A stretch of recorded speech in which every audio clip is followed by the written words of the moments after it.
대한민국이 이뤄낸 경제성장의 신화. 그 이면에는 그림자가 존재합니다.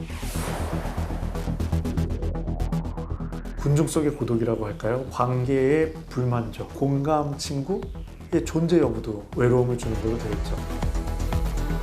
사람들 사이 연결은 약해지고 고립과 외로움은 급증하고 있죠.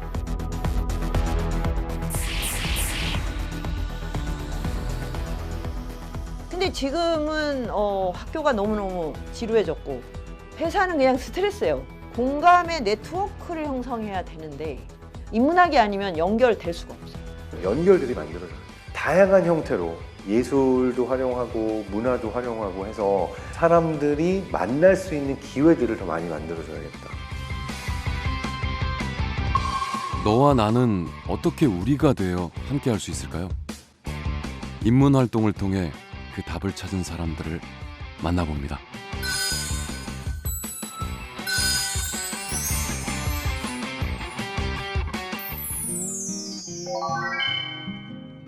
치열한 경쟁 시대, 학교는 입시 전쟁을 대비하는 최대 격전장이 됐습니다. 그래서일까요? 방과 후에도 학교에 남아있는 아이들. 근데 뭘 하는 걸까요? 맞춤법 틀릴 것 같지 않아? 한번 찾아볼게. 가장 큰 나라. 큰 나라? 큰 나라는 어딘데? 넓이. 그러니까 큰 나라? 러시아. S&P 500으로 한번 내보고 싶었어. 초지 골든벨이라는 활동 문제 내고 있는 건데 작년에 이런 식으로 예상 문제를 줬거든요. 그래서 전교생이 함께하는 인문학 퀴즈 대회. 이걸 주도하는 게 바로 인문학 동아리 학생들입니다. 그동안 특강과 독서 토론회를 열고 사회 문제에 대한 다양한 탐구도 진행해 왔는데요. 퀴즈 문제 출제에도 힘을 보태고 있습니다. 학생들이 이제 사회인으로서 살아가는데 반드시 필요한 인문학적 소양이나 또 사회적인 상식 같은 것들을 심어주기 위해서 다양한 활동들을 통해서 학생들의 역량을 길러주는 활동을 하고 있습니다. 친구들이 풀어야 하는 문제를 직접 낸다니 이보다 더 신나는 일이 있을까요? 오케이. 이사를 살려야지. 뒤에서 떨고. 지금 너무 창의적인 문제 아이디어가 나와가지고 네 그래서 웃고 있었어요. 어떤 차이가 그 뉴질랜드에 한 언덕 이름을 문제로 내려고 하는데 여기 한번 그 이번에 이게 언덕 이름이래요. 타우 마타와 카탕 이항 아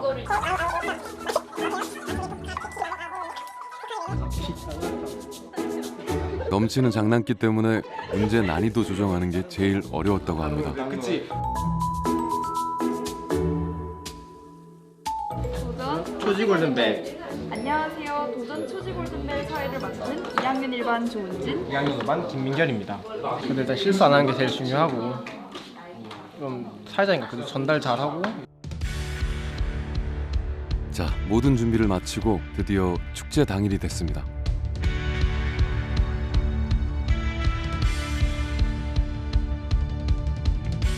인문학 동아리에서 행사 관리까지 담당하는데요.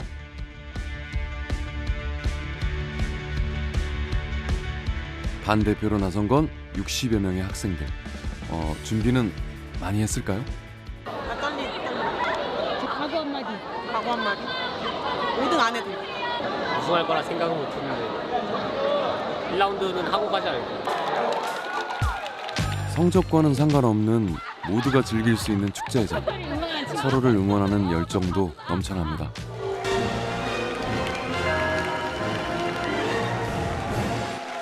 문제가 남느냐? 내가 남느냐.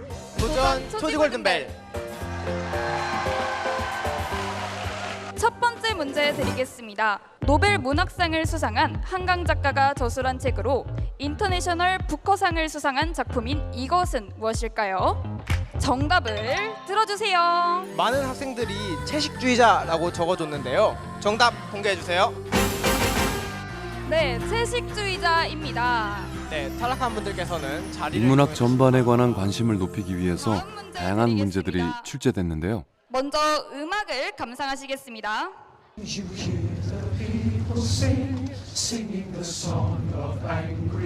빅토르 위고의 소설을 원작으로 한 뮤지컬. 이것은 무엇일까요?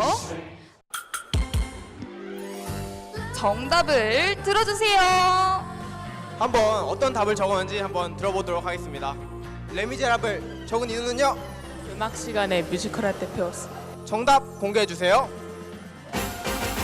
레미제라블입니다. 네, 탈락하신 분들께서는 자리를 이동해 주시기 바랍니다. 다음 문제 드리겠습니다. 난이도 조절에 성공한 듯하죠. 많은 학생들이 무난하게 통과. 하지만 초반의 기세는 오래 가지 못합니다. 오도하고 싶다고 그랬잖아요. 헷갈렸어요? 어떤 문제에서 틀렸어요? 방금 참하고도 뭐라고 썼어요? 마도고찰. 경기도 안산시 일동에 위치한 그의 무덤은 1977년 10월 13일 경기도 기념물로 지정되기도 했는데요. 누구일까요? 자신이 살고 있는 지역에 관련된 인물인데 네, 어떤 이런 것도 알고 있을까요? 한번 보도록 하겠습니다. 네, 어떤 답을 적어주셨죠? 무덤하면 기억나는 인물이 이분이었습니다. 무덤하면 기억나는 인물 사도세자. 정답은 이익입니다. 네, 두 분만이 남으셨네요. 안돼. 마지막 문제까지 남으셨는데 소감 어떠신가요? 열심히 하겠습니다. 7개의 토호국이 연합하여 구성한 전제군주제 연방국가인 이 국가는 어디일까요? 네, 정답을 들어주세요. 아랍에미리트 그리고 쿠웨이트 답이 갈렸는데요. 정답은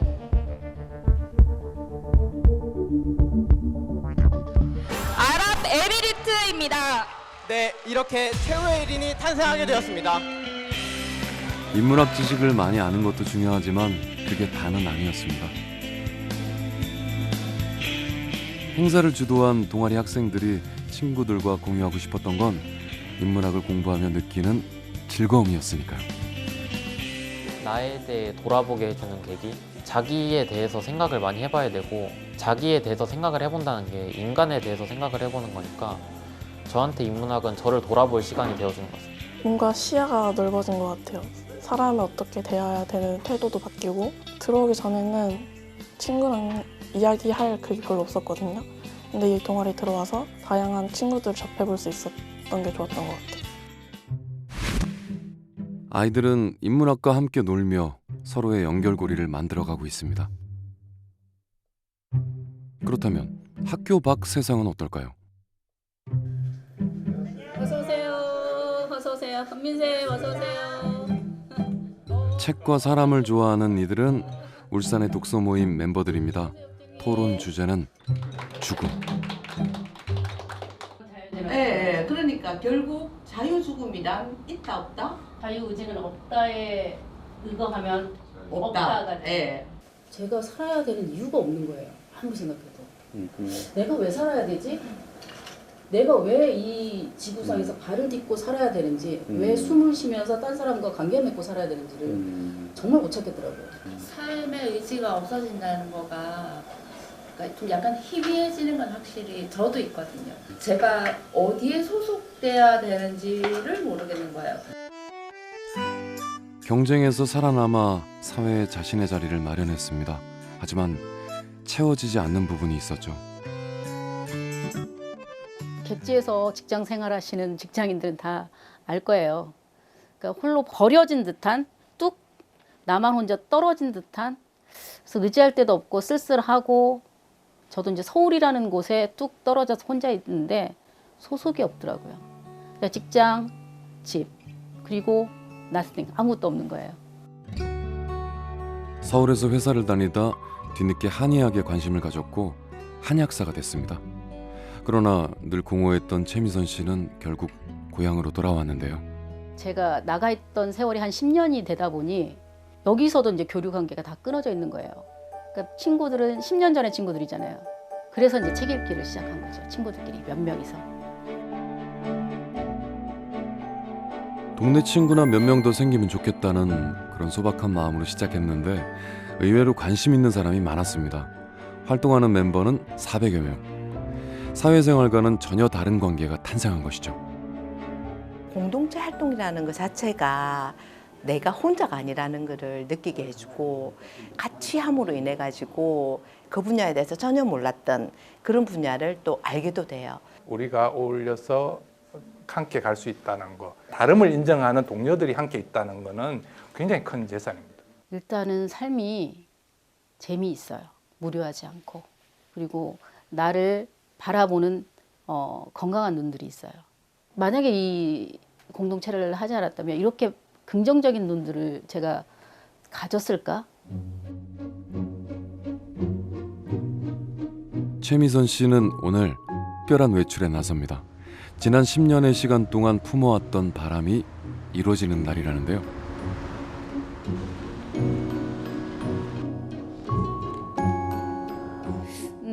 저의 이제 꿈 중에 하나가 울산을 시민 인문의 메타로 만들어 보고 싶었거든요. 그 시민들이 직접 책을 읽고 토론하고 거기서 결론을 도출해내는 적극적인 인문학을 시민 인문학이라고 생각을 하는데 그 인문 운동이 울산에서 한 10여 년 전부터 꾸준히 이어져 왔거든요. 말도 인문 웨이브잖아요. 인문의 바람이잖아요. 파도고. 삭막하다고 여겨졌던 산업도시 울산에 훈훈한 인문 바람이 불어옵니다. 한 달에 걸쳐 진행된 다양한 인문 프로그램. 저는 여기 오시는 선생님들이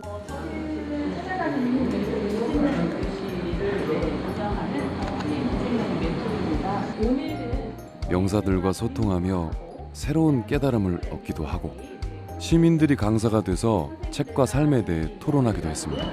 울산 지역이 아무래도 지금 현재 인구 유출도 타 지방으로 많이 심한 편이고 울산에 이런 다양한 인문 행사를 펼쳐가지고 조금 재미있는 도시, 인문학적으로 탐구를 할 수 있는 도시를 만들고자 이번에 인문 행사를 진행하게 되었습니다.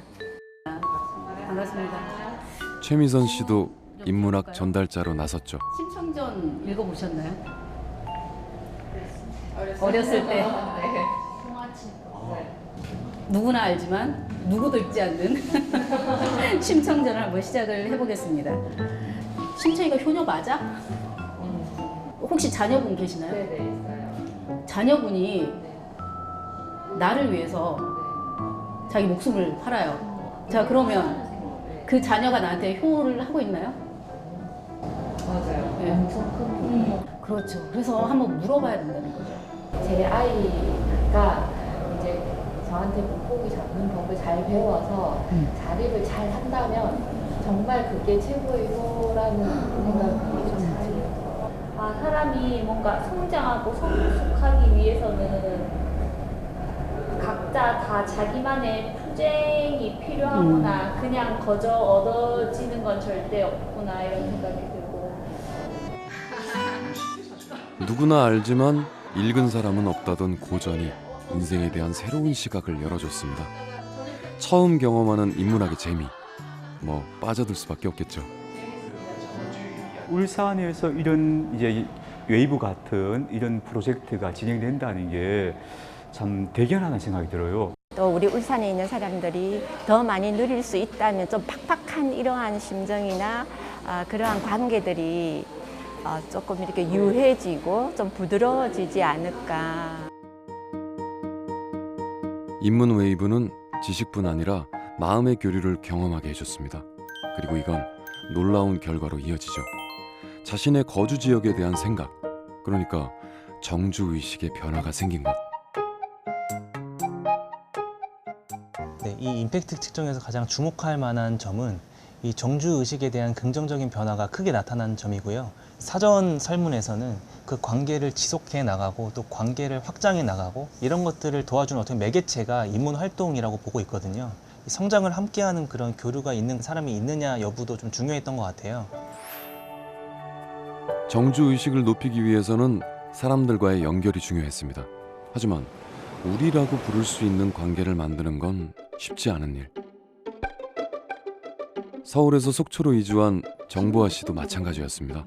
테피스트리라는 실로 그림을 그리는 직조의 한 형태의 작은 조각들로 커다란 형상을 만드는 작업들을 하고 있습니다. 남편의 직장 때문에 이곳에 온 정보아 씨는 종일 혼자 작업을 하며 시간을 보냅니다. 제가 이제 이곳에 이사 와서 몇 년 동안 이제 바다를 다니면서 찍은 사진들을 겹겹이 배치해서 직조를 한 거죠. 강원도가 나한테 무슨 의미일까 묘사하는 작업들을 했던 것 같아요. 속초에서의 삶은 영감이 되어 많은 작품을 탄생시켰습니다. 문제는 이걸 공유할 관객이나 동료가 모두 없다는 거죠. 처음에는 저도 한 3년 정도는 예술 하시는 분들 거의 모르고 혼자서 작업하고 교류를 어디서 하는지도 잘 모르겠고. 사람들이 모이기 위해서는 광장이 필요합니다. 그래서 시작된 프로젝트. 오징어를 저장하던 오래된 창고가 예술 공간으로 탈바꿈한 건데요. 고립되어 있던 예술가가 지역의 삶을 통해 완성한 작품들이 관객과 만날 기회를 얻었습니다.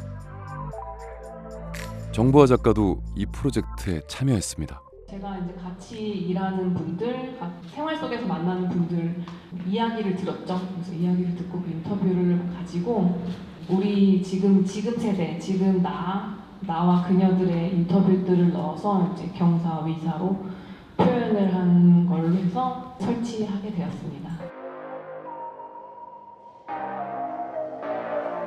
지역에서만 만날 수 있는 작품과 작가들. 이 특별함이 더 많은 관객을 이곳으로 불러오는 효과를 내지 않을까요?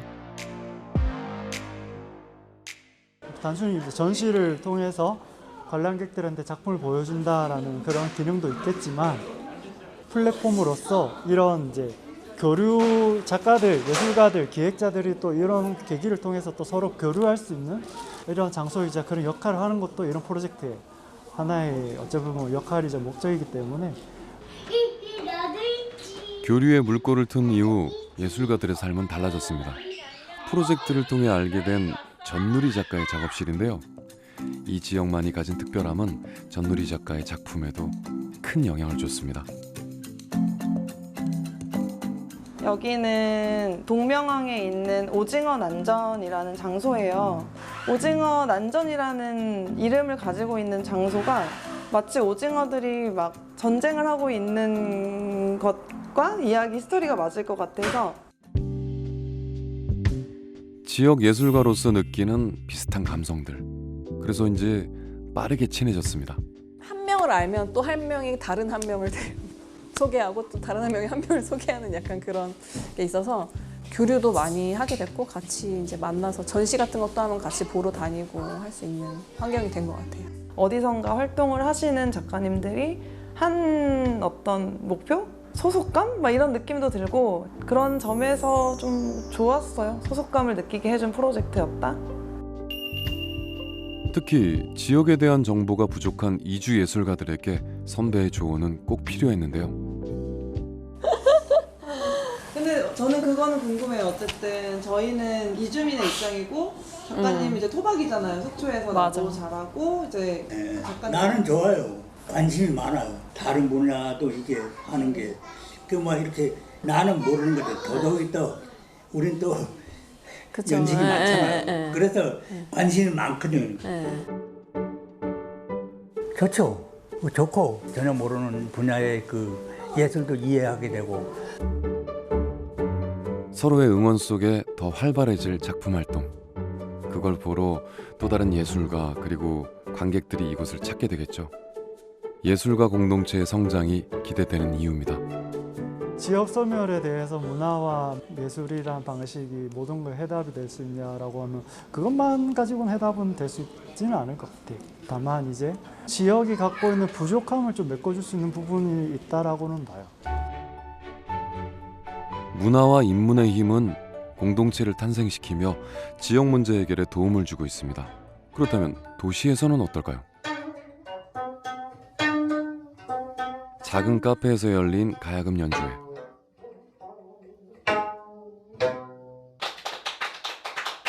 로스앤젤레스 다녀오셨나 봐요. 티가 있어가지고 왔습니다.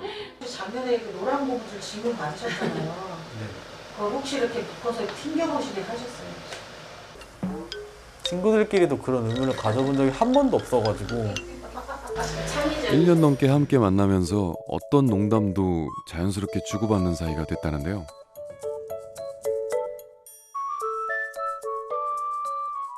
프로그램 이름은 일단 이야기 소리가 들리는 가야금인데요. 이 가야금을 매개로 이제 우리들이 이야기를 하고 살아가는 이야기를 할 수 있는 그런 프로그램을 진행하고 있습니다.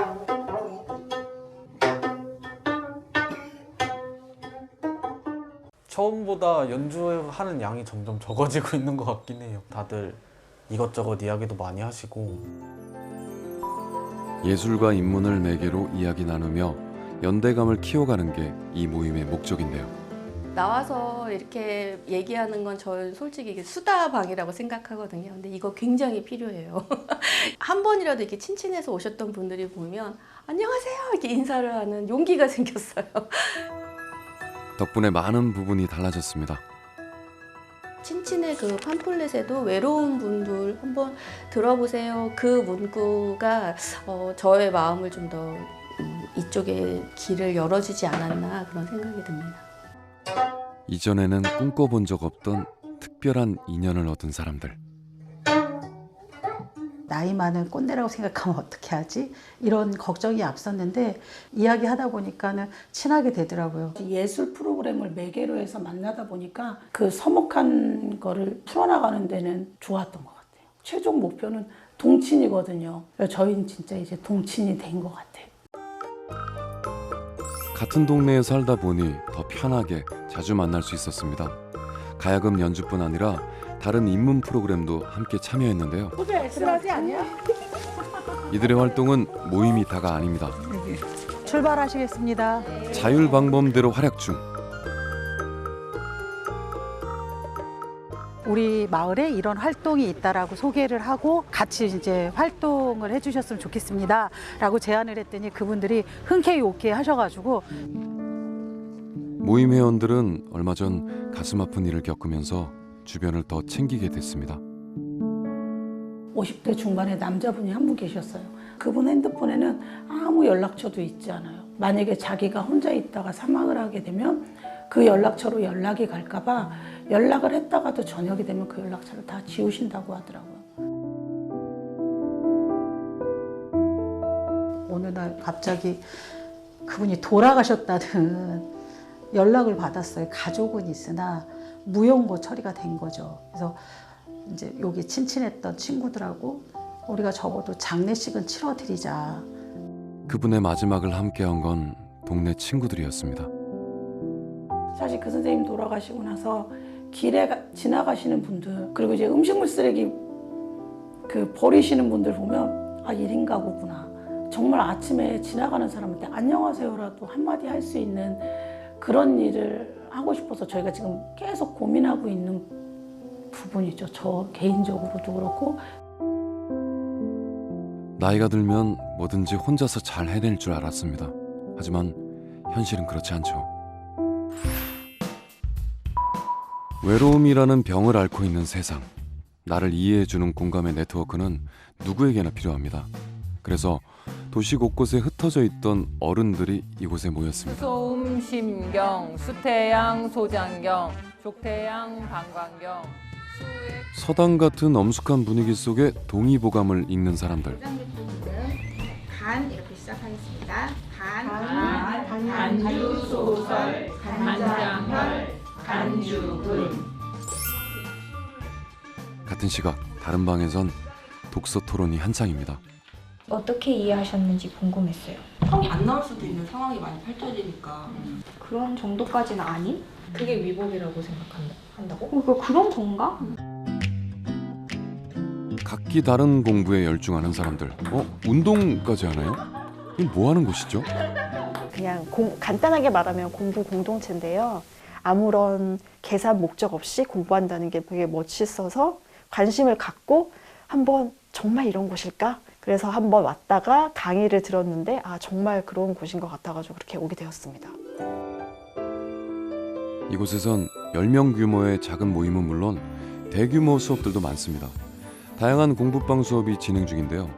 20대부터 80대까지 여러 세대가 참여하고 있습니다.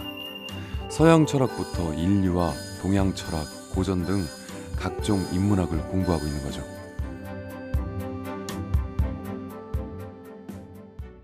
내가 지금 제대로 살고 있을까?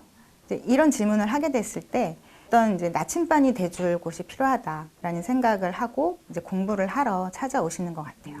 요수, 양관, 임명문. 누구보다 열심히 앞만 보고 달려가던 이경아 씨도 마찬가지입니다. 명품 이런 거 막 화려한 거 이런 걸 좋아했는데 4살짜리 아이가 가위로 그 명품 가방에 있는 리본을 탁 자르는 거예요. 그냥 저에게는 그게 명품이 아니라 그냥 천종아리였구나. 근데 난 저기에다 왜 이렇게 의미를 두고 저걸 이렇게 살려고 했지? 무언가 잘못됐다는 건 알았지만 그래서 어떻게 달라져야 할지 그 방법을 찾는 건 어려웠습니다. 막 억지로 웃는 척하고 내가 아닌 또 나로 살고 있는 거잖아요. 유니폼 입은 나로. 내가 왜 이렇게 열심히 살고 있지? 뭘 위해서? 그런 이제 회의감이 밀려오면서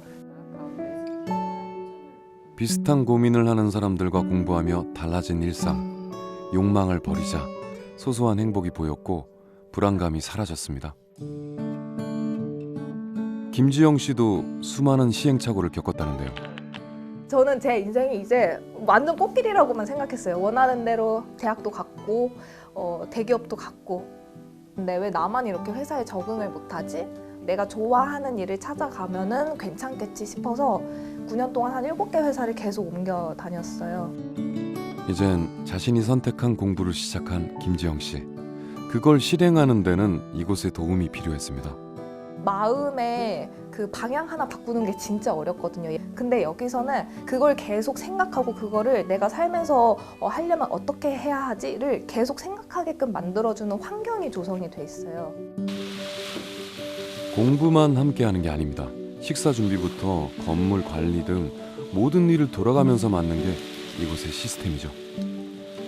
오늘은 65인분 하고 있어요. 65인분? 네. 오늘 당번이신가요? 네, 저희 동혁쌤이랑 저랑 둘이 당번이에요. 재밌으세요, 그래도? 예. 그래도 표정이 밝으셔서. 네, 재밌습니다. 약간 정신없긴 하지만. 식재료는 공부방과 인연을 맺었던 사람들의 후원과 학생들이 낸 소정의 식비로 충당합니다.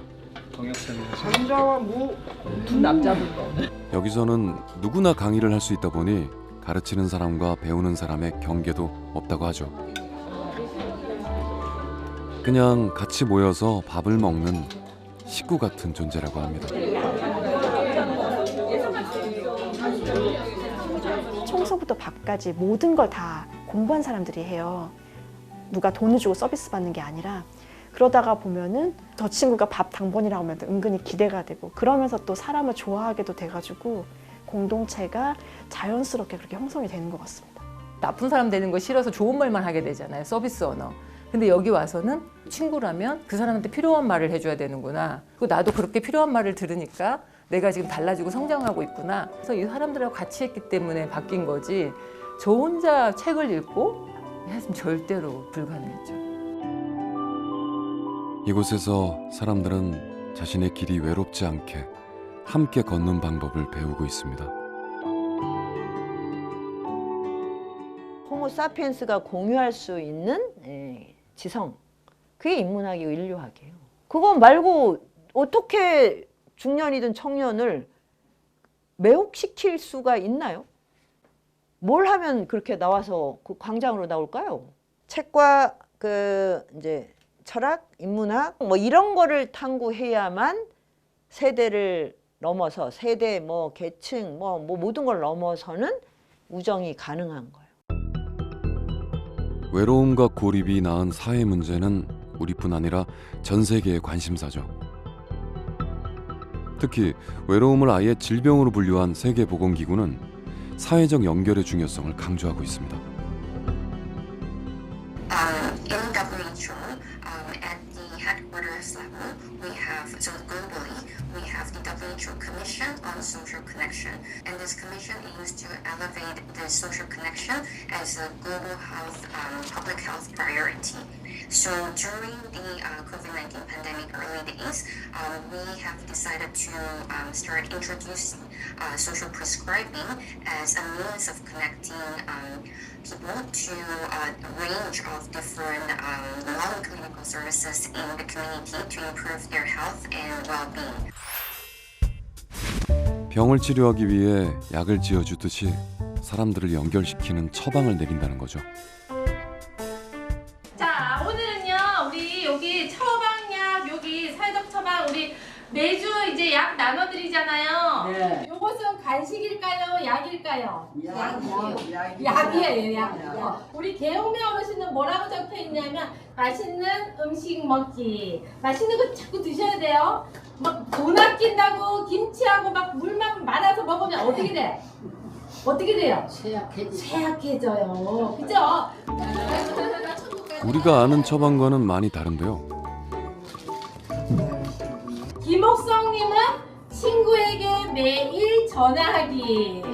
두 번째는 견과류 먹기. 사회적 처방인데 이게 다 맞는 맛이네요. 다 맞는 말이요.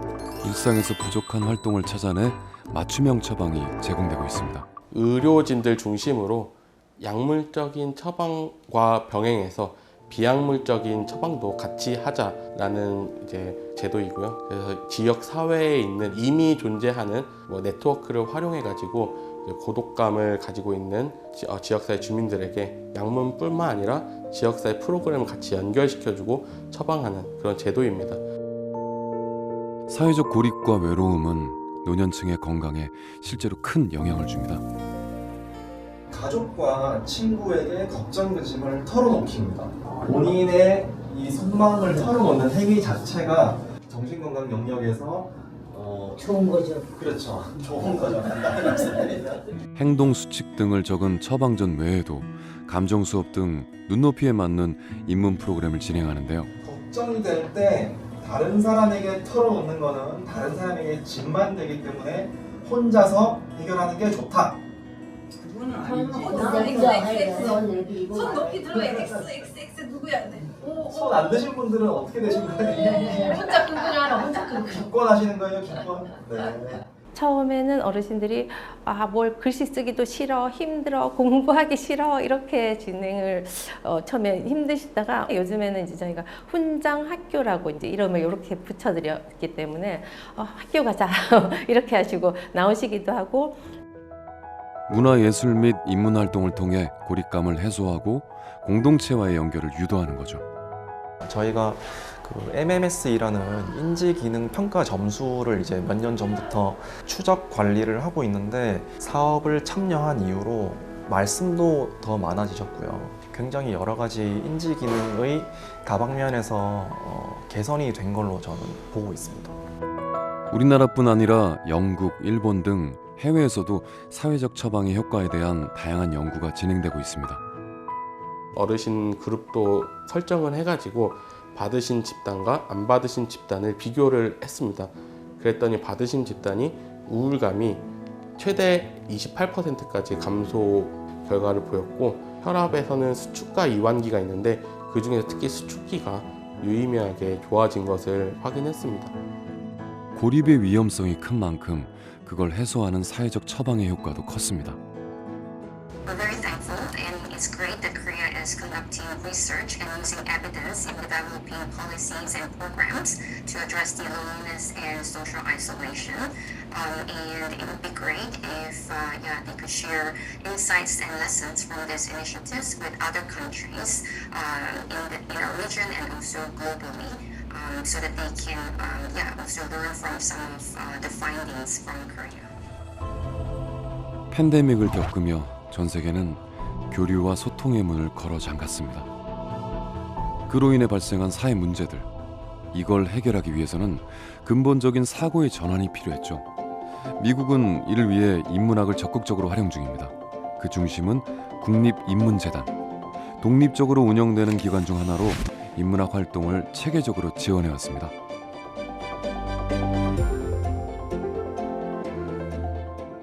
NEH 경우에는 이제 굉장히 설립 배경이 독특합니다. 맨 처음에는 이제 2차 세계대전 때문에 인문학이 오히려 필요하다라는 게 전쟁과 냉전 시대를 겪으며 피폐해진 사회, 이걸 재건할 힘이 인문학에 있다고 본 거죠.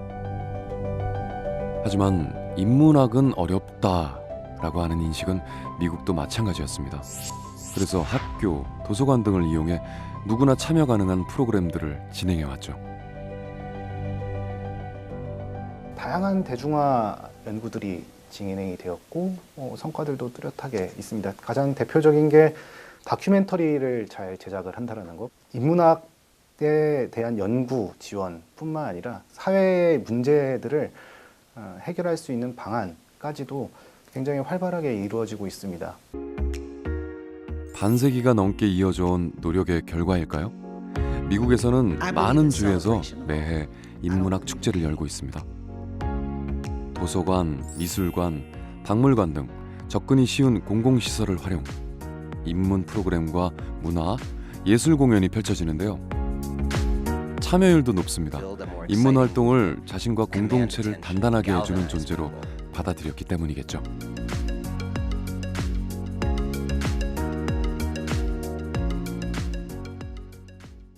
인문학 하면은 다들 이제 어려워하잖아요. 오히려 좀 낡은 학문이라고 취급되는데 미국에서는 전혀 다른 그런 확산 정책 때문에 또 인문학에 대해서 더 관심을 갖고 대중들이 더 많은 연구를 하고 이렇게 접근을 하는 것 같습니다. 인문학이 풀어야 할 숙제는 시민들과의 거리를 좁히는 것. 그래서 축제의 장이 열렸습니다.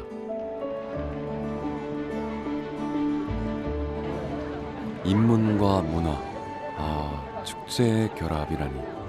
처음 보는 조합에 시민들은 좀 갸우뚱한 반응인데요. 이럴 땐 직접 부딪혀서 경험해보는 게 필요하겠죠?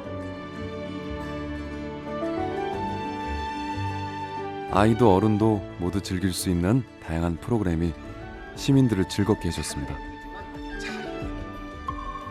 중요한 건 어렵고 내 일상과 먼 이야기가 아니라는 걸 알려주는 거죠. 시민들은 선입관에서 벗어나 자신에게 맞는 인문 그리고 문화 프로그램이 무엇인지 찾아볼 수 있었습니다. 뭐 아이랑 와서 보고 일단은 제가 했던 일도 또 되돌아보게 되고 그렇게 보게 되면 여러모로 좋은 의미가 있는 것 같아요. 실생활과는 많이 뭔가 동떨어져 있다고 생각을 하지만 실제로 이렇게 체험을 해보면 되게 우리 삶에 가까이 있다는 걸 느낄 수 있는 것 같아요. 인문의 가치가 우리 사회에 긍정적인 변화를 가져올 수 있도록 정책적으로 할 수 있는 건 무엇인지 여러 고민들도 이어져 왔습니다. 가장 고민이 되는 거 관계와 소통과 단위. 어떤 목표가 나왔을까요? 작은 변화가 큰 차이를 만든다. 올해 처음 열린 인문문화축제는 그 노력 중 하나인데요. 축제가 무르익어가면서 머뭇거림은 사라졌습니다. 적극적으로 즐기기 시작한 시민들. 인문을 조금 더 가깝게 느끼게 된 거 아닐까요?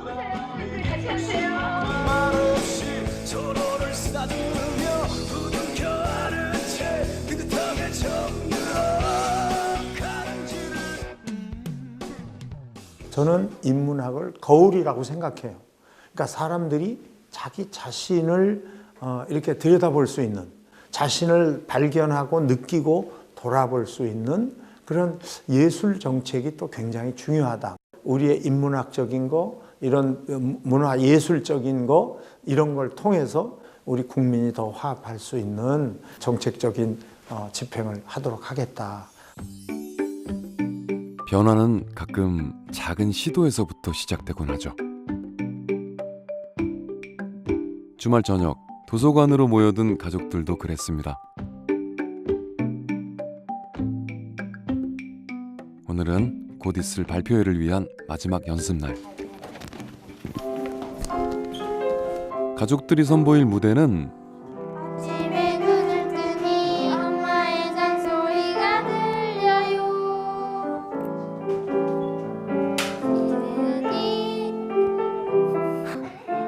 직접 만든 동요입니다. 진짜 잔소리가 싫어서 도망간 거야? 올해가 창작동요 100주년이 되는 해이기도 하고 인문학적인 관점에서 좀 동요를 역사적으로도 살펴보고 자기 가족의 이야기를 담은 동요를 만들면 좋겠다 이렇게 해서 만들게 되었어요. 물놀이 불꽃놀이 신나 신나. 곡은 물론 가족의 스토리를 담은 가사까지 모두의 힘을 모아서 완성했습니다.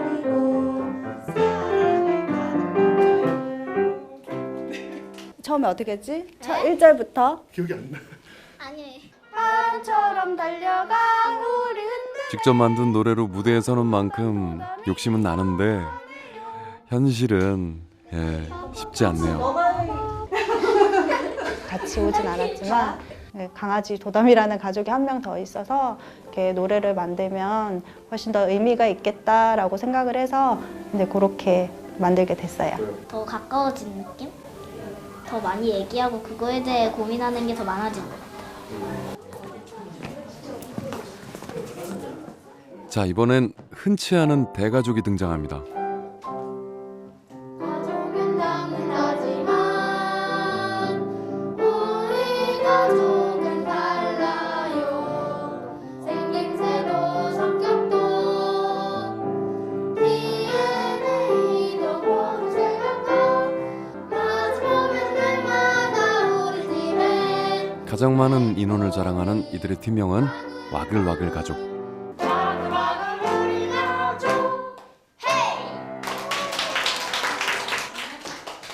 할머니 다녀왔습니다 하고 조심히 가자.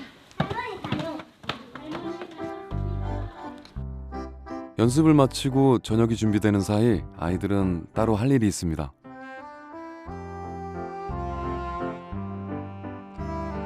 노래만 발표하고 끝나면 아쉽잖아요. 그래가지고 도서관 로비에다가 액자 만들어서 전시해 주신대요. 놀라운 건 가족이 이게 다가 아니라는 건데요. 3대 3이에요. 남자 셋, 여자 셋. 큰 오빠 28, 28, 작은 오빠가 26, 25. 굉장히 작은 애가 딱 맞아. 이 가족찬이라는 저희 가족의 역사가 있는데요.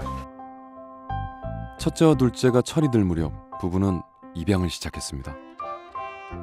닮았다고 대부분 얘기하죠. 아, 되게 닮았네요. 가족들은 이제 그 안에서 삶을 같이 살아가니까 닮아가는 것 같아요. 그렇게 가족이 들어서 6 형제가 함께 사는 대가족이 된 거죠. 공동체에서 저희를 너무 엄마처럼 아빠처럼 아이들도 케어해 주시고 그래서 그게 사실은 너무 감동이 됐어요. 아들 둘이 그때 중학생이었는데 우리 입양을 하려고 하는데 너희들 생각은 어떠냐 하고 물어보니까 아이들도 좋다는 거예요. 개성이 강해서 평소 많이 부딪히던 형제들. 하지만 동요를 함께 만들면서 각자의 의견에 귀 기울이는 법을 배워갔다고 합니다. 아마 석인이 안 불러서 내가 불렀더니 석인이 따라하던데? 근데 아, 그래? 알트 연습하는 게 좀 힘들어. 가사가 좋아가지고 이거 나중에 입양곡으로 많이 부를 것 같습니다. 입양 로고송 도전합니다. 공개 입양을 하면 아이들이 어려서부터 알고 자라기 때문에 입양아로서의 정체성을 가지고 살아갈 수 있다라고 입양 선배님들이 말씀하셔서 다르지만 그래서 더 행복하다는 가족의 이야기를 담담히 담아낸 가사. 그만큼 이들의 연결은 단단했습니다. 막상 해보니까 훨씬 더 적극적이고 입양을 또 이렇게 당당하게 이야기하는 모습, 부끄러워하지 않는 모습을 보면서 애들이 좀 단단하게 컸나? 라는 생각이 들더라고요. 아이들은 어땠을까요? 엄마가 하자니까 재미없을 것 같았어요. 가족끼리 해서 더 이렇게 가까워질 수 있을 것 같아요. 우리 꼬마 친구들은 뭘 했어요? 저요? 지금이요. 한식 만든다. 노력하지 않아도 되는 당연한 관계란 없겠죠. 가족도 마찬가지였습니다.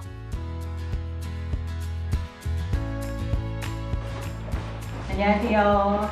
먼저 자기소개랑 가족들이 부탁드리겠습니다. 저희는 빅토리 가족입니다. 우리는 사랑한 아버리.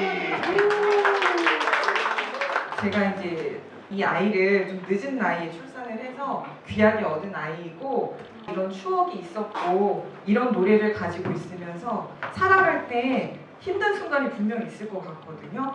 노래를 생각하면서 어려운 일들을 극복해 나갔으면 좋겠다라는 이제 다 같이 모여서 어떤 걸로 해보면 좋을까 해서 막 추억을 다 꺼내보고 그러는 시간들.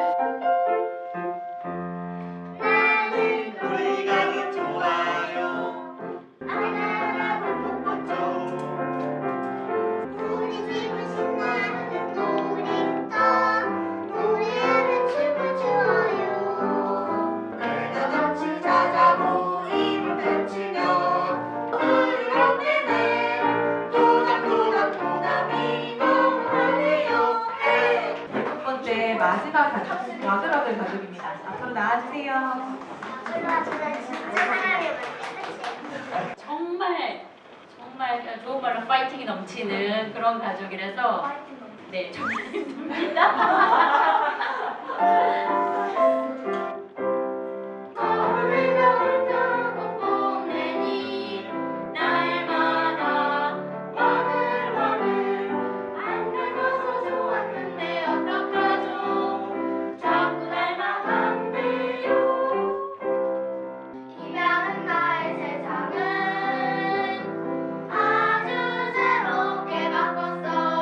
노래 부르는 게 재밌었고 공연 나가는 게 신났었어요. 다시 한번 가족들을 또 생각하는 그런 계기가 되는 것 같고요. 정말 가족이 소중하구나를 다시 한번 아이들에게 같이 공감하는 그런 귀한 시간이 아니었던 것 같습니다. 다른 가족을 보면서 다른 가족의 삶을 들여다보고 뭐 이런 것들을 보는 것도 인문학의 한 가지니까요. 저희는 참 감동이었고 참 많이 배웠어요. 저희. 힘을 합쳐 무대를 완성해간 기억은 가족 모두가 공유하는 아주 소중한 추억이 될 겁니다. 그리고 더 단단하게 연결되겠죠.